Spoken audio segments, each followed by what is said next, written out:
যেহেতু এ এক অতৃপ্ত আত্মা, ও মানুষের শরীরে প্রবেশ করতে চায়। নিজের কার্যসিদ্ধি না করে সেই আত্মা ওর পিছু ছাড়বে না।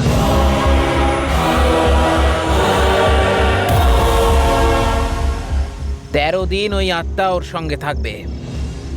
কিন্তু একটা কথা আমি আপনাদের জানিয়ে দিতে চাই, ওই আত্মার কাছে তার কার্যসিদ্ধির জন্য আর 7 দিন রয়েছে। 7 দিন বাকি আছে? রফিক, শফি, মুরলি, আজ সন্ধে ঠিক 7টার সময় তোমাদের 7ম দিনের কাজ, যা আমি বলে দিয়েছিলাম, তা শুরু করে দিতে হবে। ঠিক আছে দাদা, হয়ে যাবে পণ্ডিত। তবে হ্যাঁ, এই 7টা দিন ওর জন্য কিন্তু খুব বিপজ্জনক। 8ম দিন থেকেই আমরা সবাই আমাদের সব স্বপ্ন সত্যি করতে পারবো, যা ইচ্ছে তাই করতে পারবো। কিন্তু আমাদের এই 7টা দিন খুব সাবধানে থাকতে হবে। মনে রাখবেন, আপনাদের আগামী 7টা দিন ওর খুব বেশি করে খেয়াল রাখতে হবে।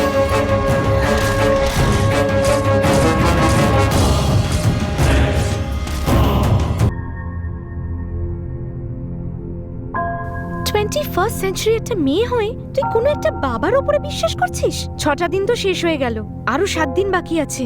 এই যে 13টা দিন ওর পেছনে একটা আত্মা পড়ে থাকবে, এইসব বাজে কথা ভেবে তুই নিজের মাথাটা খারাপ করছিস। তোর বুদ্ধি বলে আর কিছু বেঁচে নেই। মার্কেটে আমি যেটা নিজের চোখে দেখেছি সেটা যদি না দেখতাম তাহলে এতটা চিন্তিত হতাম না আমি। আর ওই দিন ওই হায়দ্রাবাদের ক্লায়েন্টটা ওর বিরুদ্ধে কমপ্লেন করেছিল, কিন্তু আমি সেটা মানিনি। ইনফ্যাক্ট আমি বসকেও কনভিন্স করেছিলাম, কিন্তু জানি না কেন আমার কাল থেকে ওকে নিয়ে ভীষণ ভয় করছে। দেখ Suchi, it may be a psychic vibration. এটাকে নিয়ে আর আপসেট হয়ে থাকিস না। আমরা সাইকিয়াট্রিস্টের সাথেও কনসাল্ট করেছি, কিন্তু উনি বলছেন সবকিছুই নর্মাল। যদি কেউ কোনো মেয়েকে বিরক্ত করে, এটা খুব স্বাভাবিক যে তার বয়ফ্রেন্ড তার নিজের চোখে দেখে এগুলো সহ্য করতে পারবে না। আর সেই জায়গায় দাঁড়িয়ে যারা তোকে বিরক্ত করেছে তাদেরকেও খুব বাজেভাবে মেরে থাকে, তাহলে তাতে ও ভুল কি করেছে? তুই এডুকেটেড হয়েও এইসব নিয়ে ভাবছিস? যদি ঈশ্বরের মতো পজিটিভ এনার্জি থেকে থাকে তাহলে শয়তানের মতো নেগেটিভ এনার্জি হতে পারে না? আমার ভীষণ ভয় করছে জ্যোতি, আমি ওকে যদি হারিয়ে ফেলি। রিল্যাক্স সুচি, যদি তোর এটা মনে হয় যে কোনো আত্মা সম্পর্কীয় সমস্যা আছে, তাহলে নিশ্চয়ই এটার কোনো সলিউশন হবে। দীপুর সাথে তুই কিছুদিনের জন্য কোথাও একটা বেরিয়ে আয়। এনভায়রনমেন্টটা চেঞ্জ হলে তোর এই ডিপ্রেস মুডটাও নিশ্চয়ই চেঞ্জ হবে। আর যদি বাইরে গিয়েও কিছু না হয় তাহলে? কথাটা তো সত্যি। তুই একটা কাজ কর, এদিকে ওদিকে ঘোরাচ্ছে আমার আঙ্কেলের একটা আয়ুর্বেদিক সেন্টার আছে, যদি ওখানে নিয়ে যাস তাহলে ওর ট্রিটমেন্টটাও হয়ে যাবে আর তোর মুডটাও চেঞ্জ হয়ে যাবে। আর যদি তুই হ্যাঁ বলিস, আমি এক্ষুনি ফোন করে সব অ্যারেঞ্জ করে দিচ্ছি। ঠিক আছে।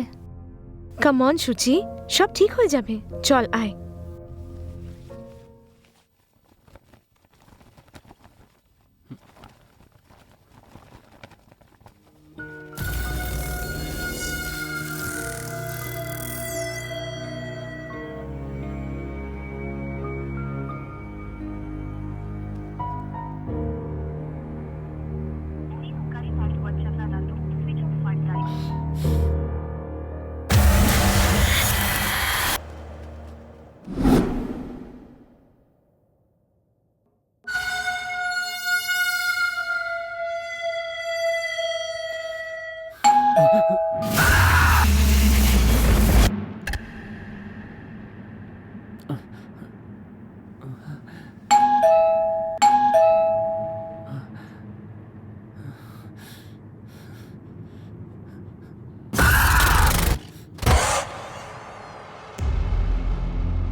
ও তুমি? কি হয়েছে দীপু, তুমি এত ভয় কেন পেয়ে আছো? কি বলবো তোমাকে সুচি, কেউ যখন দরজায় কলিং বেল বাজায় তখন দরজা পর্যন্ত আমার খুলতে ভয় লাগে।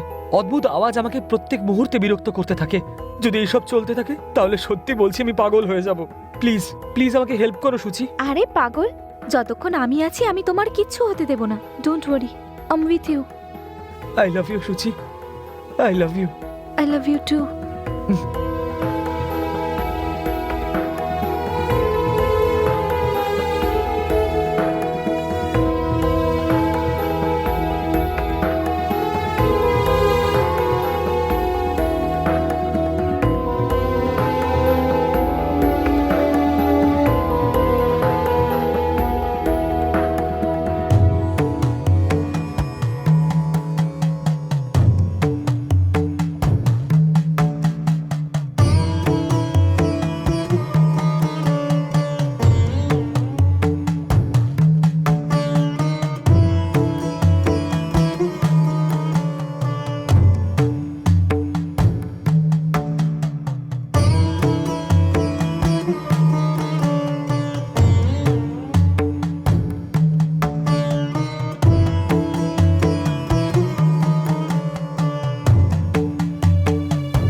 বাবা দীপু, নমস্কার গুরুদেব। কেমন আছো দীপু? আচ্ছা, রাত্রে কি তুমি কোনো ভয়ানক দুঃস্বপ্ন দেখো? আর তোমার ওই স্বপ্নে তোমাকে কেউ ডাকছে এরকম মনে হয় তোমার? এমন কোনো স্বপ্ন তো দেখি না গুরুদেব, কিন্তু কিন্তু কি? বাস্তবে এইসব জিনিসগুলো আমার সাথে হচ্ছে। আচ্ছা, এই গত 8-9 দিন ধরে জানি না কেন আমার বাড়ি পৌঁছানোর পরেই কেউ আমার সামনে পেছনে আশেপাশে ঘুরে বেড়াচ্ছে, আমাকে নিজের কাছে ডাকছে এমন মনে হয়। বুঝেছি। এই কথাটা তুমি মা বাবাকে জানিয়েছো? বলার মতন আমার কেউ নেই গুরুদেব, আমি অনাথ। আমার এটা জানা ছিল না। বাবা মা হয়তো নেই, কিন্তু আমার একজন খুব ভালো বন্ধু আছে যে আমাকে ভাইয়ের মতন সামলেছে সব সময়। ওকে বলতে পারতাম, কিন্তু ও 10 দিন আগে চেন্নাই গেছে। ঠিক আছে, কোনো ব্যাপার না। তুমি কি ভূত, প্রেত, আত্মা, পূর্বজন্ম এইসব ব্যাপারে বিশ্বাস করো? গুরুদেব ওই ঠিক আছে, চলো আমার সঙ্গে।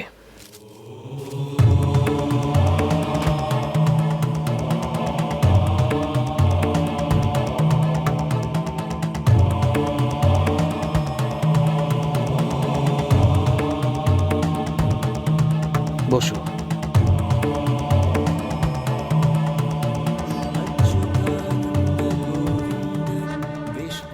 কিছু শুনতে পাচ্ছ তুমি? হ্যাঁ, শুনতে পাচ্ছি। যদি পারো তো এটা ধীরে ধীরে নিজে উচ্চারণ করার চেষ্টা করো। ঠিক আছে গুরুদেব। আর সেই সঙ্গে কাল কি হয়েছিল, পরশু কি হয়েছিল, তার আগের দিন কি হয়েছিল, সেগুলো ধীরে ধীরে মনে করার চেষ্টা করো। মনে করো বাবা, মনে করো।